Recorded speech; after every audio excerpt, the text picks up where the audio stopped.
ప్రార్థన. ప్రేమగల తండ్రి, దయగల ప్రభువా, ఈ సమయంలో నీ సన్నిధికి వస్తున్నాం. వారమంతయు కాపాడి మరొక నూతన దినం నిన్ను ఆరాధించడానికి, నిన్ను ఘనపరచడానికి ఇచ్చిన కృపను బట్టి మీకు వందనాలు దేవా. ఇప్పుడు పాటల్లో, ఆరాధనలో మీరు మహిమ పొందండి. వాక్యం చేత మందతో మాట్లాడి దర్శించండి. వినుచున్న ప్రతి గృహంలో నీ మహిమతో కలుసుకోండి నాయన దేవా. నీ అభిషేకంతో నింపండి ప్రతి ఒక్కరిని. మీరు దీవించండి, ఆశీర్వదించండి. పరిశుద్ధాత్మడ ప్రతిదీ నీ స్వాధీనంలోకి అప్పగించుకుంటూ యేసయ్య పరిశుద్ధ నామమున ప్రార్థించి వేడుకుంటున్నాం తండ్రి. ఆమేన్, ఆమేన్, ఆమేన్. నా గొప్ప రక్షకుడా, నా మంచి నావికుడా, నా గొప్ప రక్షకుడా, నా మంచి నావికుడా, నీవుంటే చాలు యేసయ్యా,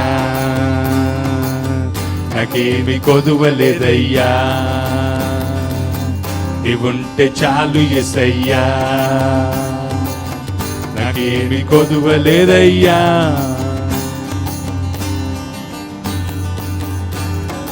కాలాలు, కష్ట సమయాలు నన్ను భయపెట్టిన, బాధింపజూచిన, కరువు కాలాలు, కష్ట సమయాలు నన్ను భయపెట్టిన, బాధింపజూచిన, వ్యాధులతో బందీనైనా, శ్రమలలో నేను సోలిపోయినా, వ్యాధులతో బందీనైనా, శ్రమలను నేను సోలిపోయినా, నీవుంటే చాలు యేసయ్యా,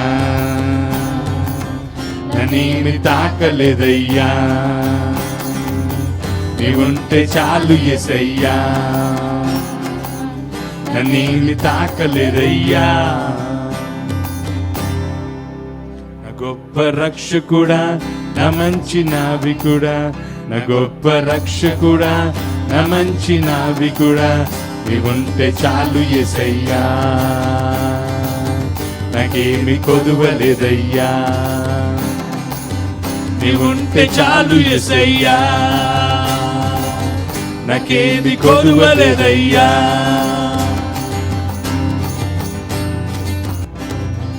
పాటైన గడాంధకారమైన, ఎదైన కొండలైన, లోతైన లోయలైన, ముళ్ళ పాటైన గడాంధకారమైన, ఎదైన కొండలైన, లోతైన లోయలైన, నీ కృప నన్ను వీడలేదయ్యా, నీ దండము ఆదరించెనయ్యా, నీ కృప నన్ను వీడలేదయ్యా, నీ దండము నన్ను ఆదరించెనయ్యా.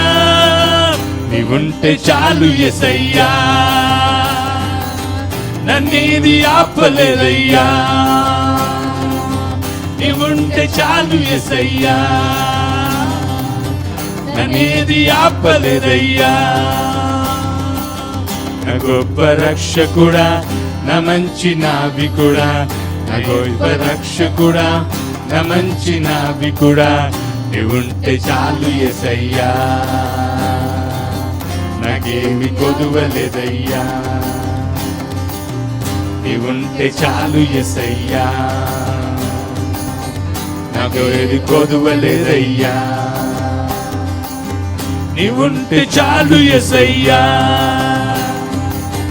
నాకేది కొదువలేదయ్యా. నీవుంటే చాలు యేసయ్యా, నాకేది కొదువలేదయ్యా. నీవుంటే చాలు యేసయ్యా, నాకేది కొదువలేదయ్యా. నీవుంటే చాలు యేసయ్యా, నాకేది కొదువలేదయ్యా.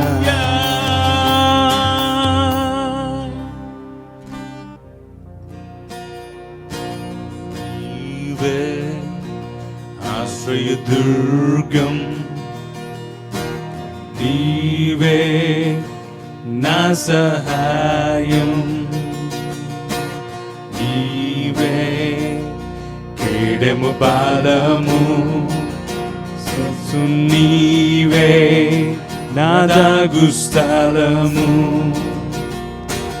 నీవే మార్గము సత్యం నిత్య జీవం యేసయ్యా నీవే మార్గము సత్యం నిత్య జీవం యేసయ్యా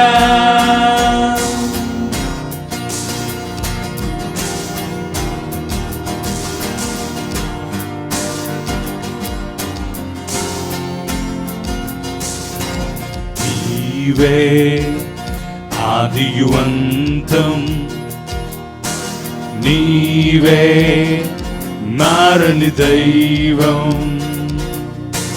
నీవే జీవాహారం యేసు నీవే జీవనదారం నీవే మార్గము సత్యం నిత్య జీవం యేసయ్యా నీవే మార్గము సత్యం నిత్య జీవం యేసయ్యా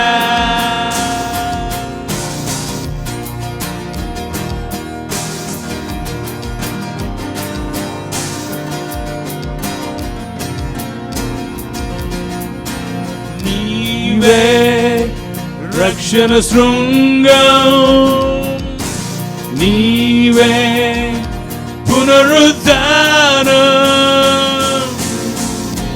నీవే రక్షణ శృంగం నీవే పునరుద్ధానం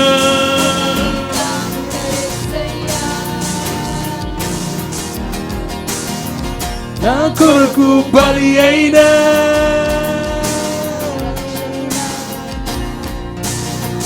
వృద్ధానుడ యేసయ్యా నా కొరకు బలి అయినా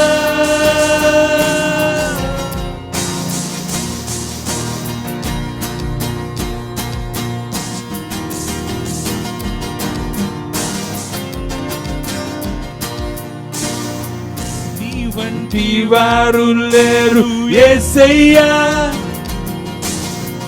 నీవు లేని చోటు లేదు యేసయ్యా నీ వంటి వారు లేరు యేసయ్యా నీవు లేని చోటు లేదు యేసయ్యా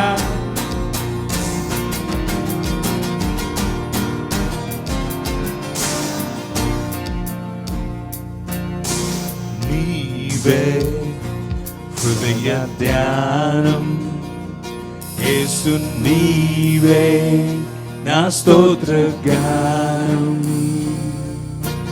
నీవే హృదయ ధ్యానం నీవే నా స్తోత్ర గానం నీవే నీవే మార్గము సత్యం నిత్య జీవం యేసయ్యా నీవే మార్గము సత్యం నిత్య జీవం యేసయ్యా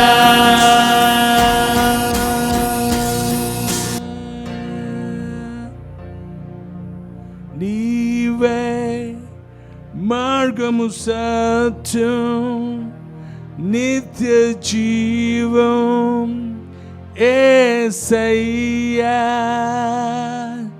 నీవే మార్గము సత్యం నిత్య జీవం యేసయ్యా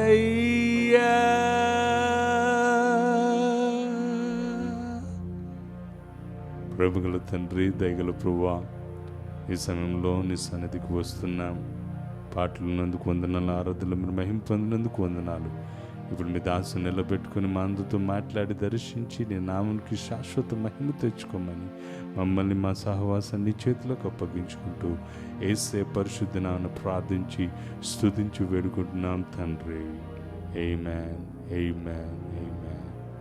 మన ప్రభును ప్రియ రక్షకుడైన యేసుక్రీస్తు నామములో మీ అందరికీ శుభములు తెలియజేస్తున్నాను.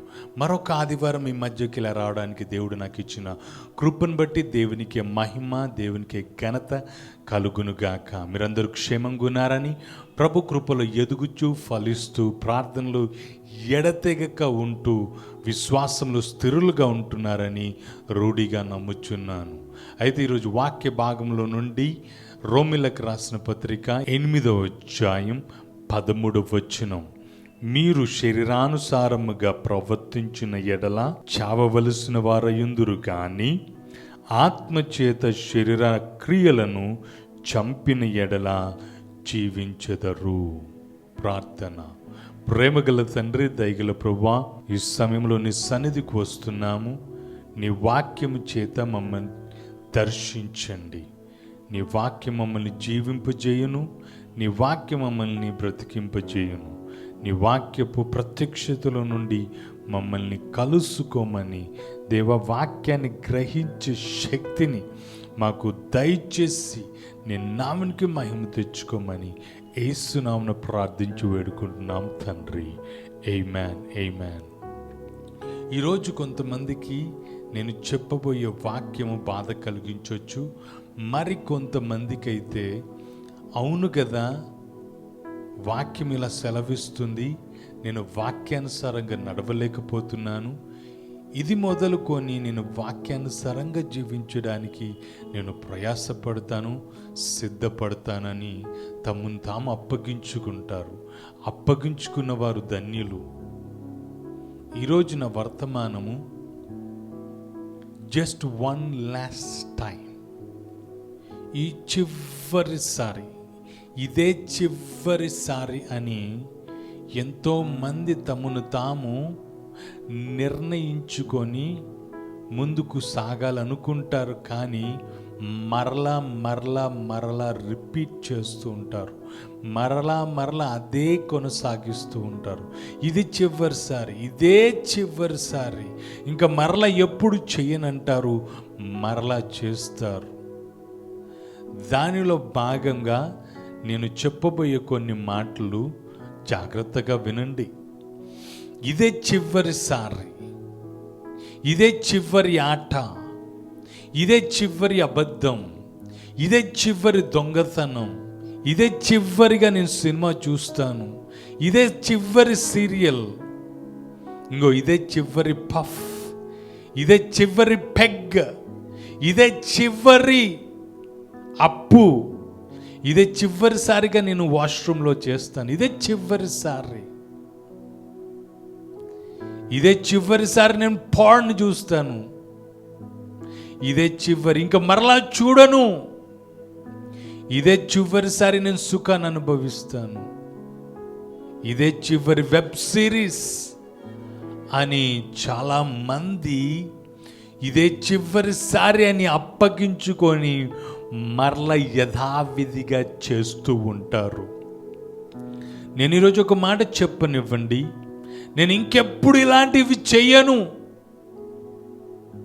అనుకొని మరలా చేసి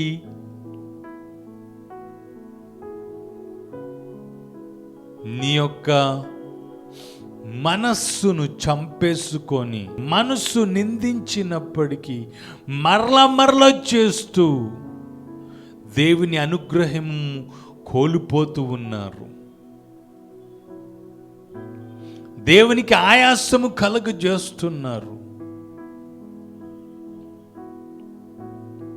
ఇదే చివరిసారి అని చెప్పుకుంటూ మరల ఎప్పుడు చెయ్యనని చెప్పి ఒప్పందము చేసుకొని మరలా చేస్తూ మీ యొక్క జీవితాలను నాశనము వైపు కొనసాగిస్తున్నారు, నాశనము వైపు ప్రయాణిస్తున్నారు.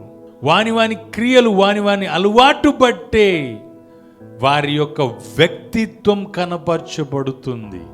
నీ క్రియలు, నీ అలవాటును బట్టే నీ యొక్క వ్యక్తిత్వం కనపరచబడుతుంది.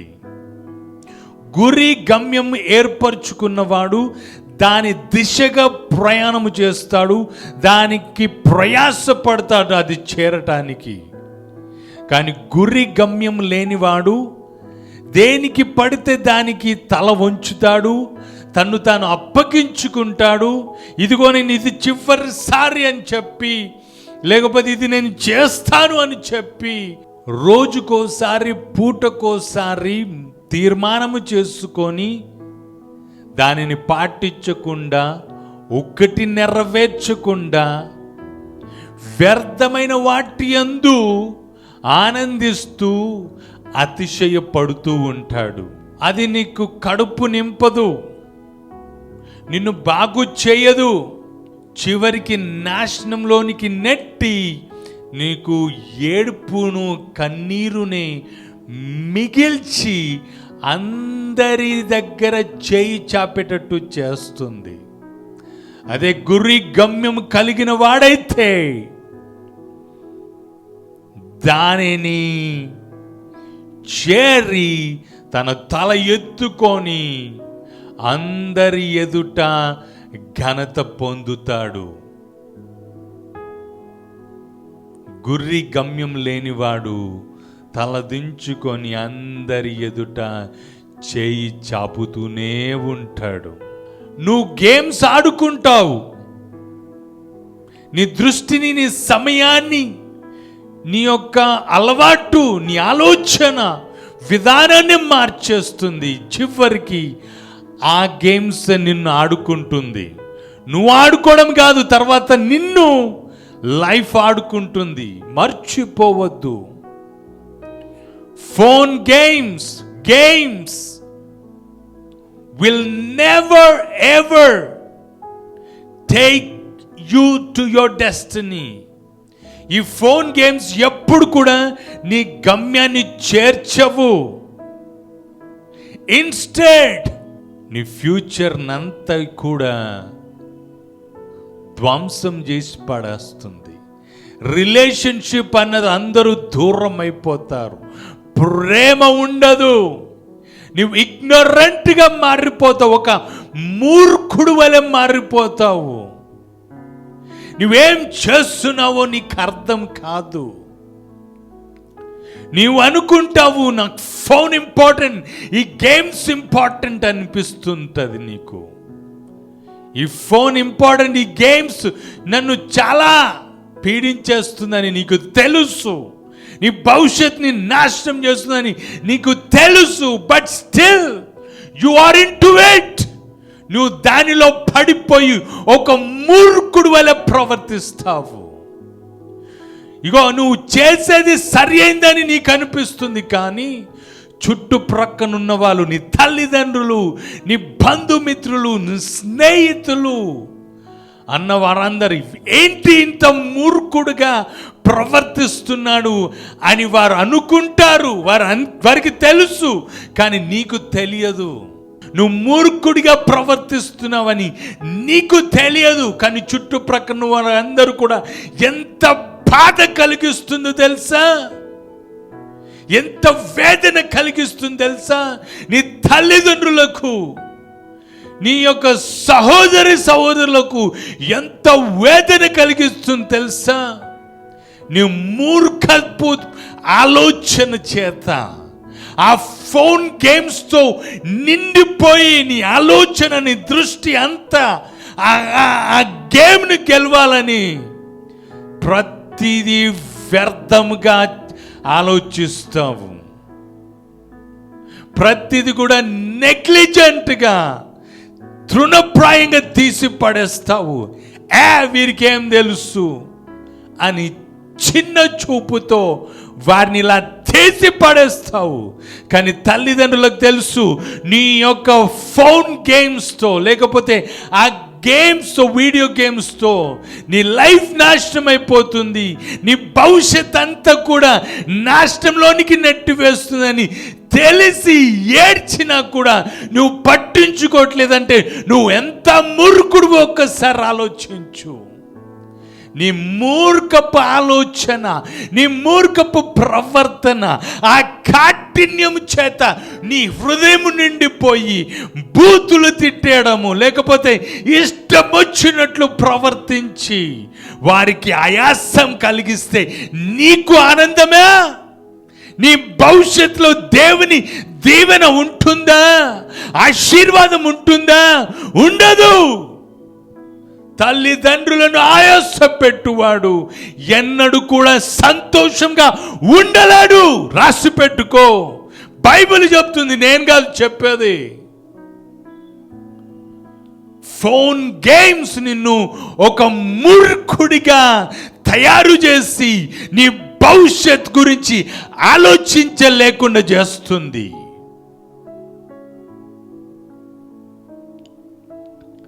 ప్రపంచం చాలా పెద్దగా ఉంది, కానీ దాన్ని తెలుసుకోకుండా, దాని గురించి నేర్చుకోకుండా నిన్ను మరుగున పడేసి ఒకనొక సమయం వచ్చినప్పుడు అందరి ముందు తెల్లబోయిన ఆ ముఖముతో సిగ్గుపడుతావు. నీకేం తెలుసు? అందరి ఎదుట చేతులు కట్టుకొని ఇట్లా తల వంచి ఉండవలసి వస్తుంది. అప్పుడు ఏమంటావు తెలుసా? దేవుడు ఉంటే గనక అంటావు, దేవుణ్ణి నిందిస్తావు. నీ అంతట నీవు నాశనము చేసుకొని, నీ అంతట నీవు మూర్ఖపుగా ఆలోచించి తర్వాత భవిష్యత్తులో అందరి ముందు సిగ్గుపడవలసి వచ్చినప్పుడు దేవుణ్ణి తిడుతూ ఉంటావు. తల్లిదండ్రులు నాకేం చేశారు అని వారిని నిందిస్తూ ఉంటావు. ఇదిగో, నీ భవిష్యత్తు గురించి ఎవరిని నిందించాల్సిన అవసరం లేదు. నీ భవిష్యత్తును నువ్వే కట్టుకోవచ్చు. ఛాలెంజింగ్గా తీసుకొని, సవాళ్ళుగా తీసుకొని, నాకేమి లేదో అన్న దానిపైన ఆలోచించకుండా నేను కలిగిన దానిలో నుండి ఒక నిజమైన కుమారుడు, ఒక నిజమైన కుమార్తె, పట్టుదల కలిగిన వాడు, రోషం కలిగిన వాడు ఎవరిని నిందించడు, కానీ కలిగిన దానిలో నుండి తన యొక్క సామర్థ్యతను పెంచుకుంటాడు, అన్నిటిని నేర్చుకుంటాడు. ప్రపంచం చాలా పెద్దది అని గ్రహించి ఎన్నో నేర్చుకొని తన హృదయమంతా తన మనస్సంతా కూడా నేర్చుకొని జ్ఞానమును పెంపొందించుకుంటాడు. మూర్ఖుడు మాత్రం జ్ఞానమును పెంచుకోడు, కానీ తన తెలిసిందే ఫైనల్ అనుకుంటాడు, నాకంతయు తెలుసు అనుకుంటాడు. మూర్ఖుడుగా మిగిలిపోకు, జ్ఞానవంతుడిగా తయారవ్వు. జ్ఞానవంతుడు ఇంకను జ్ఞానమును పెంచుకుంటూ పోతాడు. మూర్ఖుడైతే నాకంతయు తెలుసు చాలు, నాకంటే గొప్పోడెవడు అనుకుంటాడు, నాకంటే పెద్దవాడెవడు అనుకుంటాడు. నో. జ్ఞానవంతుడు ఎప్పుడు తగ్గించుకుంటాడు, జ్ఞానమును పెంపొందించుకుంటాడు, అందరి మధ్యలో ఘనత పొందుకుంటాడు. నీవు జ్ఞానవంతుడిగా ఉంటావా?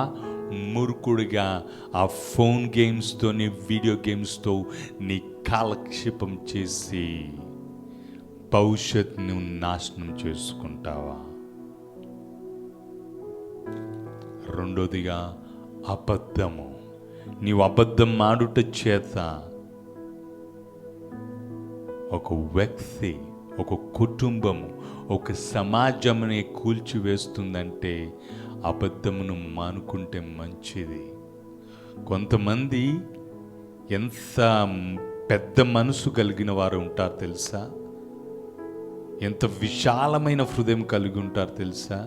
ఈ నిజము చెబితే కూడా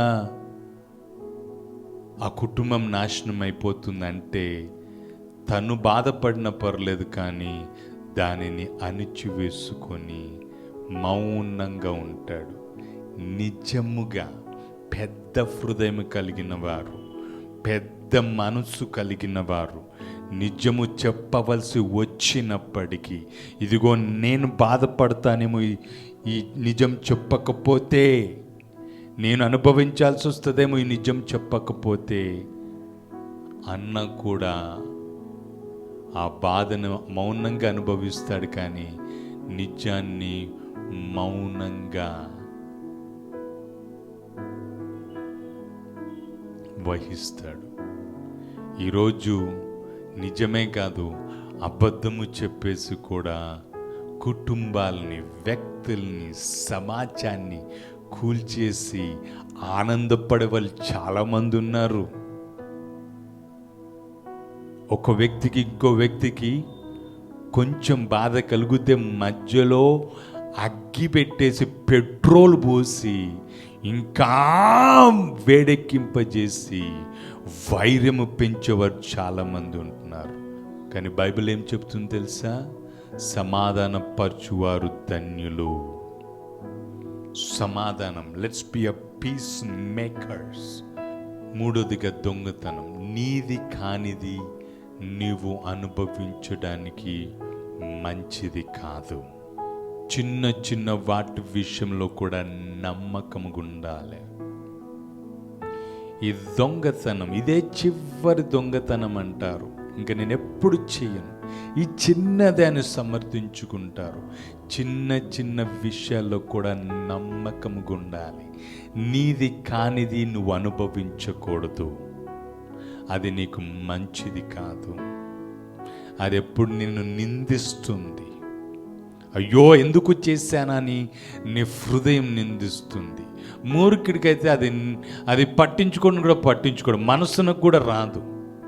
కానీ దేవుని వాక్యాన్ని అనుసరించు వానికి, తన ప్రవర్తన దేవునికి అనుకూలంగా ఉండాలని కోరుకున్నవాడు దేవుని మాటను గైకొంటాడు. తర్వాత మోసము చేయుట చేత వేరొకరి కష్టార్జితమును, వారి చెమటను, వారి రక్తము నీవు పిండేసి నువ్వు అనుభవిస్తావు అనుకుంటున్నావు, కానీ అది నీకు హానికరం. మోసము చెయ్యకండి. ఇదే చివరి మోసం అంటాం, కానీ మోసము చేయకండి. అది నీకు ఆరోగ్యానికి, నీ ఆరోగ్యానికి, నీ శరీరానికి హానికరం. నేను చెప్పేది తర్వాత మీరు అర్థం చేసుకొని ఆలోచించండి. మోసం అనేది చాలా భయంకరమైనది.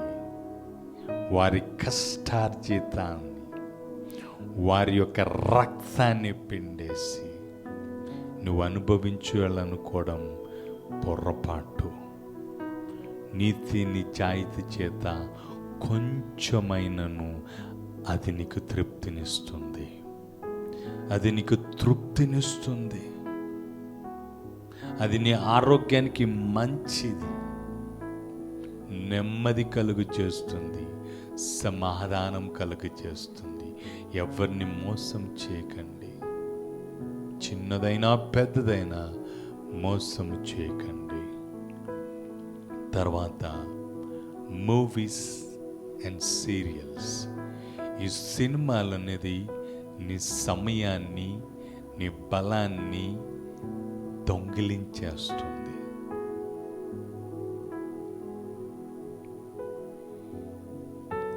ఏదియు నిన్ను రక్షించదు. ఎవరు నిన్ను మరణం నుండి తప్పించలేరు. ఈ రోజుల్లో మెన్ వర్షిపర్స్ ఎక్కువైపోతున్నారు. మనిషిని ఆరాధించేస్తున్నారు. వాళ్ళు జస్ట్ యాక్టర్స్. వారిది అది నటన మాత్రమే. ఆ నటనను చూసి నిజంగా అనుకోవడానికి కాదు, అది జస్ట్ నటనే. They are just artists, they are just actors. దానిలో దుర్వ్యాపారము కలదు. ఆ దుర్వ్యాపారంలో నీవు పాల్గొంటున్నావు అనేది మర్చిపోకు. ఇది చివరి మూవీ అని చెప్పి ఇది చివరి సీరియల్, మరలా ఎప్పుడు చూడననుకుంటావు, తీర్మానము చేసుకుంటావు, మరలా దానికి వెళ్ళిపోతావు, మరలా చూస్తావు. ఇదొక్క సినిమానే, ఇదొక్క మూవీయే, ఇదొక్క సీరియలే అని చెప్పి మరలా నిన్ను నువ్వు సమర్థించేసుకొని సమయాన్నంతా వ్యర్థపరుచుకొని దేవునికి ఇవ్వాల్సిన సమయం అంతా కూడా దొంగిలించబడుతుందని నువ్వు గ్రహిస్తున్నావా ఈరోజు?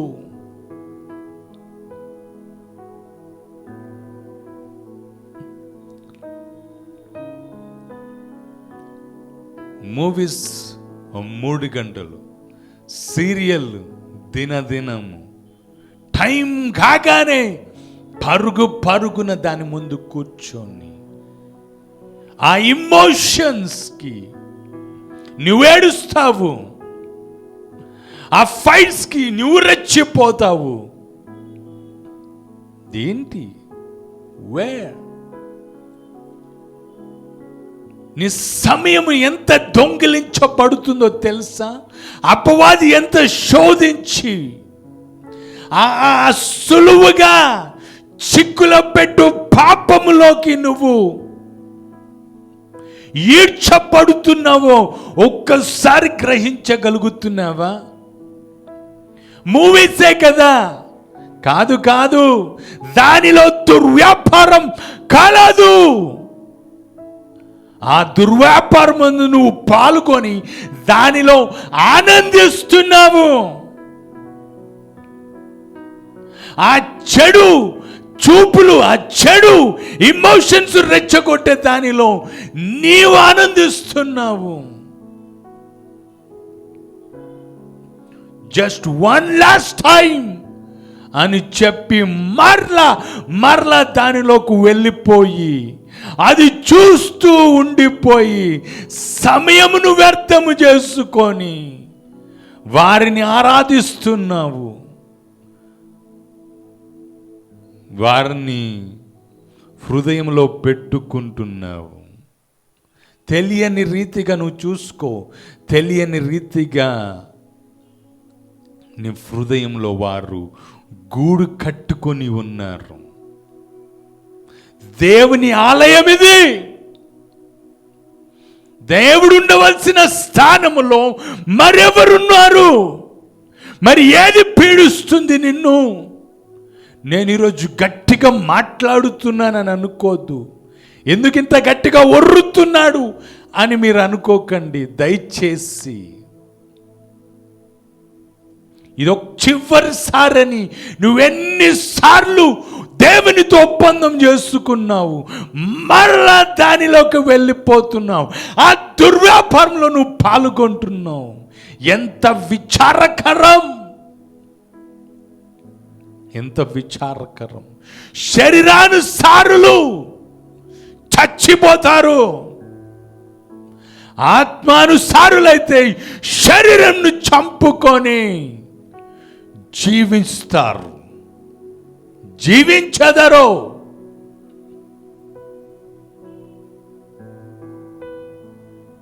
పారిపోదాం. Let's flee from sin. ఆ సులువులుగా చిక్కులో పెట్టే పాపము ఈడ్చబడుతుంటే దాని నుండి నువ్వు పారిపోవలసింది బదులుగా ఇంకా లొంగిపోయి దాని యందు ఆనందిస్తూ, ఆ కామెడీల చేత ఆనందిస్తూ నువ్వు సంతోషిస్తున్నావు. డబుల్ మీనింగ్స్తో వారు మాట్లాడుతుంటే నవ్వుకుంటూ వారి యొక్క దుష్టత్వంలో నీవు పాల్గొంటున్నావు అనేది మర్చిపోకు. ఈరోజు నేను చెప్పేది నువ్వు మనస్సున పెడితే నువ్వు జీవిస్తావు. మీరు శరీరానుసారంగా ప్రవర్తించిన ఎడల చచ్చెదరు, ఆత్మానుసారంగా నడిచిన ఎడల శరీరాన్ని చంపుకొని అగో నిత్యము దేవునితో జీవించెదరు. మూడోది, తర్వాత ఒక్క పఫ్, 1 పఫ్, ఇదే చివరి పఫ్ అని ఒట్టేసి చెప్పుకొని ఇంకా మరలా ఎప్పుడు ముట్టుకోను, ఇది నా శరీరాన్ని పాడు చేస్తుంది, ఇది దేవుని ఆలయం, దేవుడిచ్చిన ఈ జీవితమును నేను విలువైన దానిగా ఎంచుతే, విలువైన వాడిగా ఎంచుతే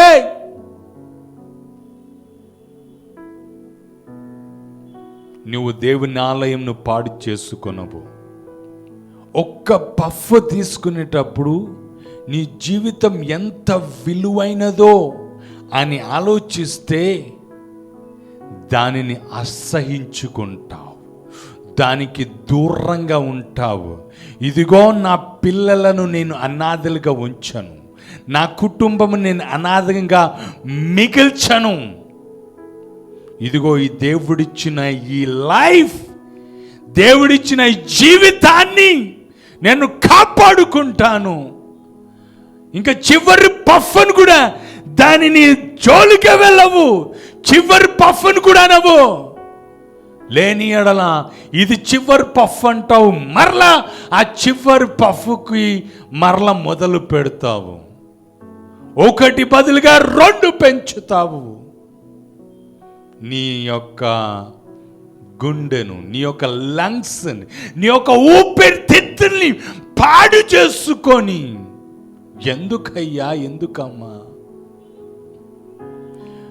ఒక్కసారి ఆ కార్పొరేట్ వరల్డ్కి వెళ్ళి చూస్తే ఎవరు పడితే చిన్నవారు మొదలుకొని ఆ పఫ్స్ ఇట్లా స్టైలిష్గా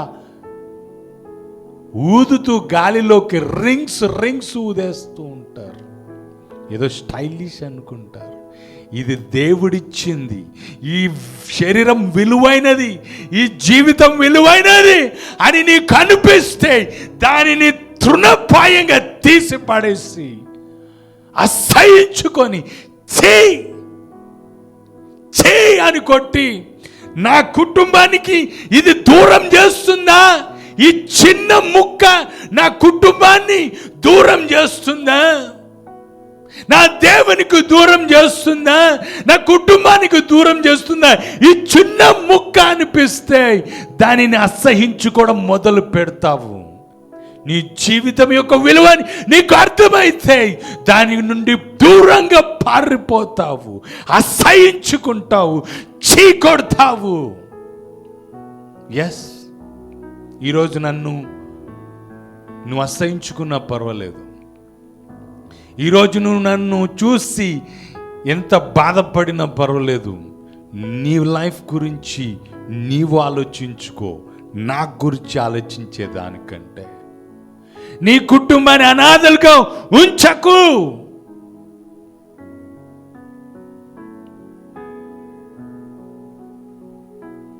దేవుడిచ్చిన విలువైన జీవితాన్ని శ్రద్ధగా కాపాడుకోవాలి, శ్రద్ధగా చూసుకోవాలి. నీ ఇష్టం వచ్చినట్టు నువ్వు చూసుకోవడానికి ఇది నీది కాదు, దేవుంది. దేవుడు రమ్మంటే వచ్చేయాలి, వెళ్ళిపోవాల్సిందే.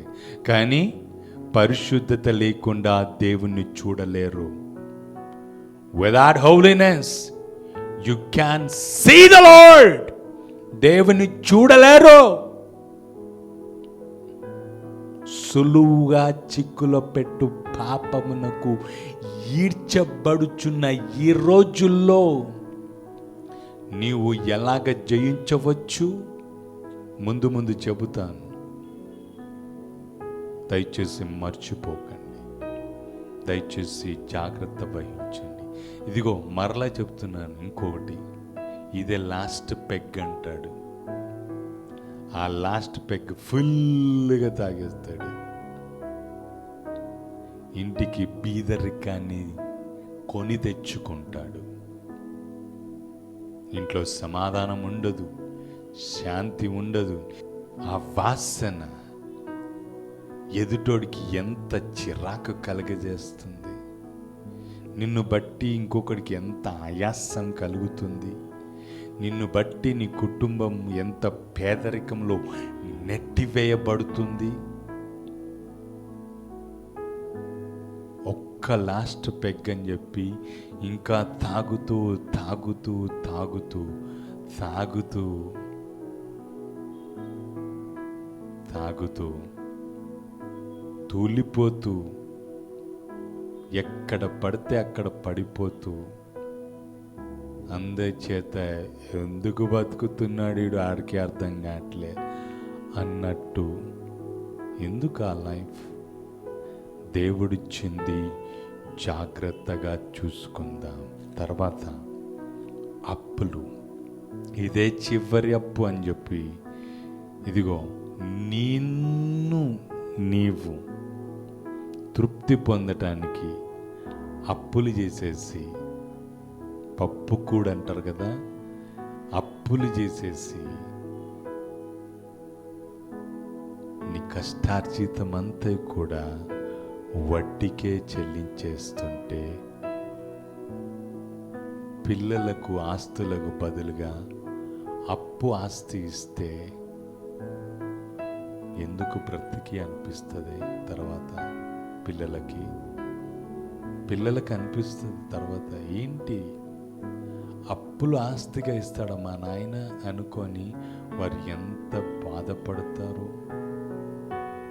నువ్వు అప్పులు చేసేస్తావు, ఇష్టం వచ్చినట్టు అప్పు చేసేస్తావు, ఇదే చివరి అప్పు అని నీ విలాసాలకి, నీ తిండికి, నీ భోగాలకి అప్పులు చేసేస్తావు.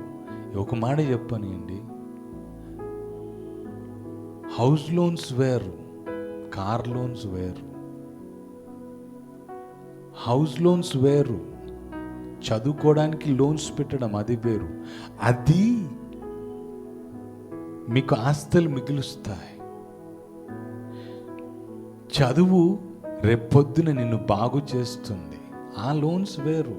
కానీ విలాసాల కొరకు, మంచి తినడం కోసం అప్పులు చేసేసి, రోజుకో డాబా, రోజుకో రెస్టారెంట్స్ ట్రై చేసి, ఇగో ఇది తినలేదు ఇది చేయలేదు అని అనిపించుకోకుండా అన్నీ ట్రై చేసేసి అప్పుల పాలైన వాళ్ళు చాలామంది ఉంటున్నారు. తాగేసి అప్పు చేస్తారు, అప్పు చేసి తాగుతారు. అప్పులు అప్పులు అప్పు చేసి తింటారు, అప్పు చేసి తాగుతారు, అప్పు చేసి విలాసాలు అనుభవిస్తారు, అప్పు చేసి మరి ఊర్లోకెళ్ళి అని చెప్పుకోవడానికి, ఎంత గొప్పోడు, ఎంత విశాలమైన హృదయం అని చెప్పించుకోవడానికి, గొప్పోడని చెప్పించుకోవడానికి అప్పు చేసి ఊర్లో మోతీబార్లాగా ఫీల్ అయిపోవడానికి కాదు. కాదు, ఆలోచించిన ఆయన, పెద్ద ఆయన, ఇంటికి యజమానుడా, అప్పు చేయడం మానేసి హౌస్ లోన్స్ పెట్టు, దాన్ని తీర్చు, అది మిగులుస్తుంది నీ పిల్లలకి ఆస్తి. చదువుకు లోన్స్ పెడతారు చాలామంది, మంచిదే. కానీ విలాసాలకి, భోగాలకి, తిండికి, తాగుడికి అప్పులు చేసి పిల్లలకి అప్పును ఆస్తిగా మిగిలిస్తే వారి ఏడుపు ఎంత ఉంటుందో తెలుసా? ఎంత బాధపడతారో తెలుసా? జీవితాంతము వారికి ఆ శాపము ఎందుకు మిగిల్చాలి? ఒక్కసారి ఆలోచించి దయచేసి అవసరం కొద్దీ, అది నిత్యావసరం అయితేనే అప్పు చేయండి, కానీ లేకపోతే దేవుని పైన ఆధారపడండి, దేవుడు చూసుకుంటాడు. ఎందుకు అప్పు చేయడం? నిత్యావసరాల కోసం దేవుని పైన ఆనుకోనండి.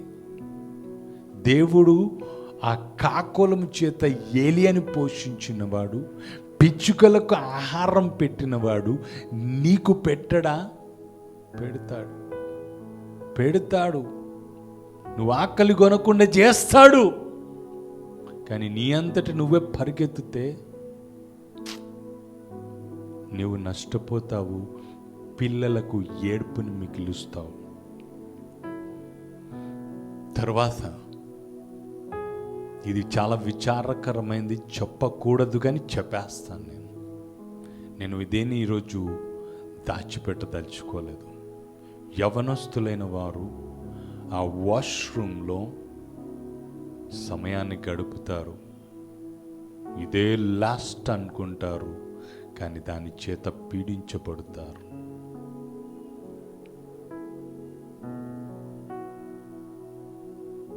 గంటల కొద్ది బాత్రూంలో ఉంటారు.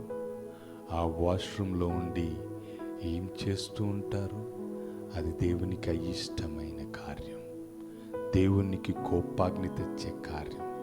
చెయ్యకండి, మానేయండి. ఇది లాస్ట్ అన్నట్టు చాలామంది ఉన్నారు.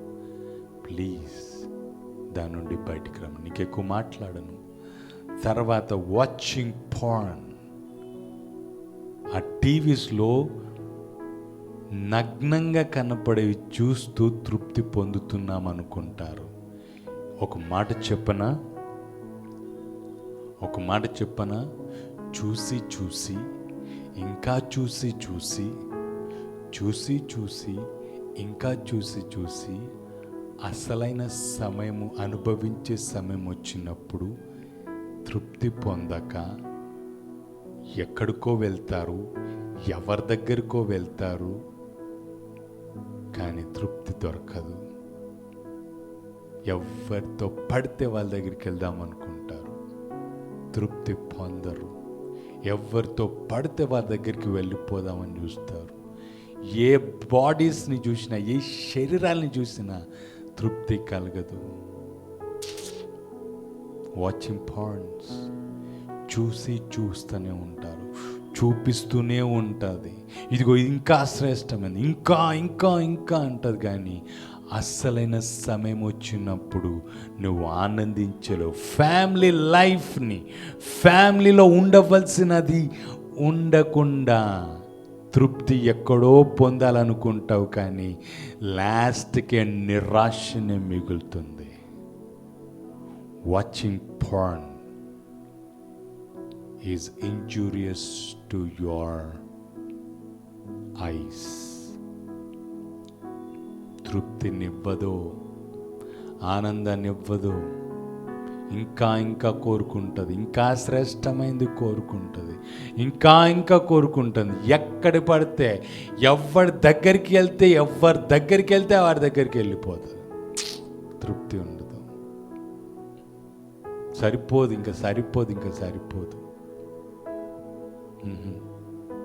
నేను చెప్పేది నిజమో కాదో నీకు తెలుసు. ఈరోజు యవనస్తులు మ్యారేజ్ కాకముందే అన్నీ అయిపోతున్నాయి, కానీ తృప్తి లేదు.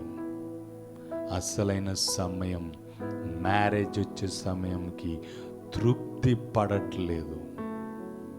పడక గొడవలైపోతున్నాయి, ఆనందించలేకపోతున్నారు, గొడవలైపోతున్నాయి, విచ్ఛిన్నమైపోతున్నాయి కుటుంబాలు కూడా. ఎందుకంటే ఎక్కడ ఆనందించాలో అక్కడ ఆనందిస్తలేదు, ఏది చూడాలో అది చూస్తలేరు, ఏది అనుభవించాలో అది అనుభవించలేకపోతున్నారు. ముందే అన్ని కావాలి, లోకంలో ఉన్న అన్ని ఆకర్షించబడతారు. ఒక్కసారి నువ్వు ఆలోచించుకో, నువ్వు దేవునికి ఎంత వేదన కలుగజేస్తున్నావు. నీ క్రియల చేత దేవుణ్ణి ఎంత ఆయాస పెడుతున్నావు ఒక్కసారి ఆలోచించవా? 86% మంది యవనస్తులు ఆ టీవీలకు హత్తుకుపోయి చూడరాని దృశ్యాలు చూస్తూ టెంప్టెడ్ అయిపోతున్నారు, శోధింపబడిపోతున్నారు, ఎమోషన్స్ రైజ్ చేసేసుకుంటున్నారు, తమను తాము తృప్తిపరిచేసుకుంటున్నారు, స్వయంగా తృప్తిపరిచేసుకుంటున్నారు. అది నీకు హానికరం, దేవునికి ఆయాసకరం, నీ ఆరోగ్యానికి హానికరం, నీ ఫ్యామిలీ లైఫ్కి నాశనకరం, దేవునికి ఆయాసకరం. ఎందుకు ఆ లైఫ్? దేవుడిచ్చిన దానిలో, ఆ లైఫ్లో ఆనందించు. దేవుడిచ్చిన దానితో ఆనందించు. తర్వాత ఇదే లాస్ట్ ఫ్లర్టింగ్, ఇదే లాస్ట్ టీజింగ్. రోడ్ మీద పోయే వాళ్ళని టీజ్ చేస్తారు, ఫ్లర్ట్ చేస్తారు. అదొక అడ్వెంచర్గా ఫీల్ అయిపోతున్నారు చాలామంది ఈరోజు. నేను ఈ అమ్మాయిని పడేయకపోతే చూడు అంటారు, నన్ను చూసి నవ్వుకోకపోతే చూడని ఫ్లర్ట్, నానా విధమైన మాటల చేత ఒక ప్లే బాయ్ లాగా, ఒక ప్లే గర్ల్ లాగా ఎందుకు అందరి చేత కొట్టించుకుంటారు? దిస్ ఇస్ లాస్ట్ టైం, ఇంకెప్పుడు చెయ్యను. ఒకసారి పట్టబడిన తర్వాత దేవా దేవా దేవా నన్ను క్షమించు, మరలెప్పుడు ఇట్లాంటి పనులు చేయనంటాడు, మరలా చేస్తూ ఉంటాడు. Flirt, just last one time, just one last time, just one last time అనుకుంటాడు. తర్వాత వెబ్ సిరీస్. ఈ రోజుల్లో, ఈ దినాలలో వెబ్ సిరీస్ ఎంత నాశనం చేస్తుందో, నీ భవిష్యత్తుని ఎంత దొంగిలించేస్తుందో, అసలు భవిష్యత్తు గురించే ఆలోచింపజేయకుండా, నీ మెదడును షార్ప్ చేయకుండా, నీ మెదడుకు పని పెట్టకుండా, మెదడును మందబారి చేసేసి, ఏమి ఆలోచించకుండా చేసేసి, ఆ వెబ్ సిరీస్లో కూర్చోబెట్టేసి నిన్ను సోమరిపోతుగా చేసేస్తుంది. సోమరిపోతుగా, ఏమి మెదడికి ఆలోచన రాదు, మెదడికి పదును పెట్టేది రాదు. అలా చూస్తూ చూస్తూ చూస్తూ చూస్తూ నెక్స్ట్ ఏమవుతుంది, నెక్స్ట్ ఏమవుతుంది, నెక్స్ట్ ఏమవుతుంది, నెక్స్ట్ ఏమవుతుంది. This is how it is happening. Web series, ఇది లాస్ట్ వెబ్ సిరీస్ అంటాము, కానీ మరలా చూస్తూనే ఉంటాము. ఇంకో కొత్తది వస్తుంది, ఇంకా కొత్త దాన్ని చూసుకుంటూ ఆనందించేస్తూ ఉంటావు. దయచేసి గమనించు, నీ సమయము ఎంత దొంగిలించబడుతుందో. ఎవరో దొంగిలించట్లేదు, నిన్ను నీవు నాశనం చేసుకుంటున్నావు, నిన్ను నీవు నీ సమయాన్ని దొంగిలించుకుంటున్నావు. అపవాది మీద నెట్టడం అంత ఈజీయే, కానీ అపవాది ఆనందిస్తాడు. అది కూడా నా పేరు వస్తుందని ఆనందిస్తాడు అపవాది చాలా ఆనందిస్తాడు. ఏం చేయకపోయినా నా పేరు వస్తుందన్న ఫీలింగ్లో వాడుంటాడు. నీవు మాత్రం ఈజీగా నెట్టేస్తావు. సులువుగా చిక్కులో పెట్టేది అపవాది కాదు. ఈ మాట చూడండి, యాకోబు రాసిన పత్రిక 1వ అధ్యాయం 13 నుండి 14. దేవుడు కీడు విషయమై శోధింపనేరడు, ఆయన ఎవరిని శోధింపడు గనక ఎవడైనను శోధింపబడినప్పుడు నేను దేవుని చేత శోధింపబడుచున్నాను అనకూడదు. ప్రతివాడు తన స్వకీయమైన దురాశ చేత ఈడ్వబడి మరులు కోల్పడిన వాడై శోధింపబడును.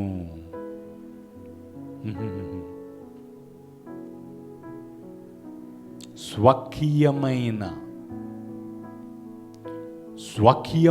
దురాశ చేత ఈడ్వబడి, నీ ఆశ కోసం, నీ ఆశ నెరవేర్చుకొనుట కోసము నీవు ఈడ్చబడుతూను మరలా ఇంకొకరి పైన ఎందుకు ఆ నింద మోపడం?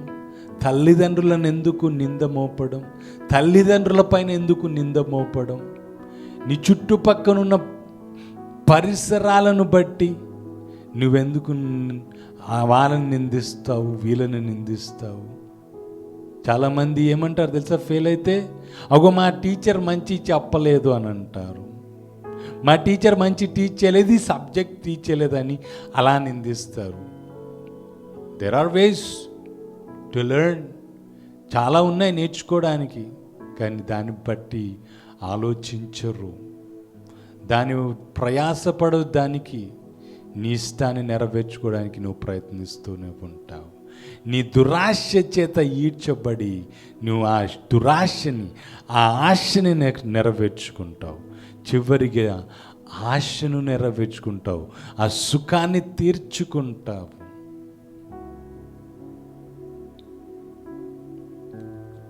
నీది కానిది నువ్వు అనుభవించకూడదని ముందు చెప్పాను. మోసం చేయకండి.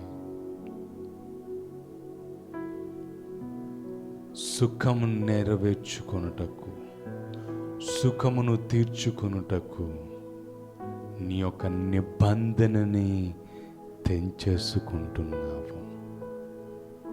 ఎవరో తెలియని వ్యక్తితో, నీది కాదన్న వ్యక్తితో నీ ఆశను, నీ సుఖాన్ని తీర్చుకుంటున్నావు. అది మంచిది కాదు. అది దేవుని చిత్తాన్ని నెరవేర్చదు. దేవునికి ఆయాసం కలుగుతుంది. దయచేసి పాపము నుండి పారిపోము. పరిగెత్తుమంటలే, పారిపోమంటున్నాడు.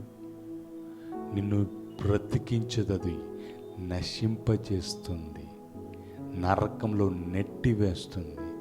కావున దయచేసి ఈరోజు నీవు జస్ట్ వన్ లాస్ట్ టైం అనొద్దు, దిస్ ఈజ్ ఫినిష్డ్ అని చెప్పు.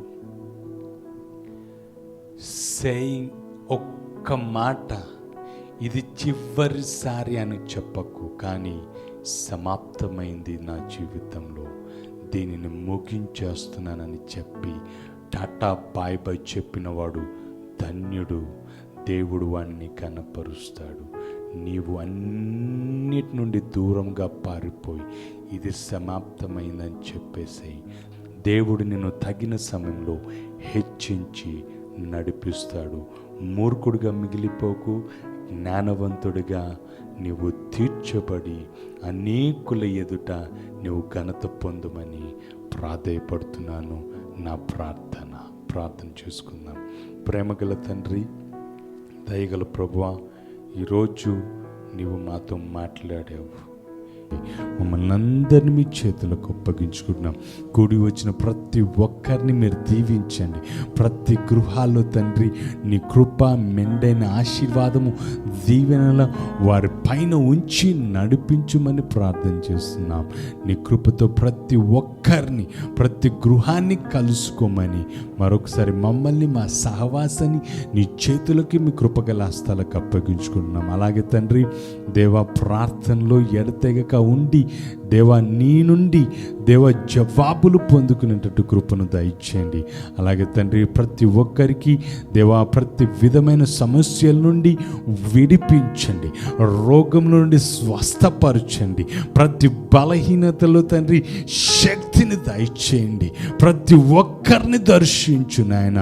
దేవా నీ కృపతో ప్రతి ఒక్కరిని దేవా కలుసుకోమని ప్రార్థన చేస్తున్నాం. యవనస్తుల కొరకు ప్రార్థన చేస్తున్నాం. ముఖ్యంగా ఈ సమయంలో ప్రతి దానిని జయించడానికి నీవు ముందుగా వారికి కనబడడానికి కృపను దయచేయమని మరొకసారి మమ్మల్ని, మా సహవాసాన్ని నీ చేతులకి, మీ కృపగల హస్తాలకు అప్పగించుకుంటూ ప్రతి ఒక్కరిని భద్రపరిచి నీ రాకడ కొరకు సిద్ధపరచుమని యేసయ్య పరిశుద్ధ నామమున ప్రార్థించి వేడుకుంటున్నాం తండ్రి.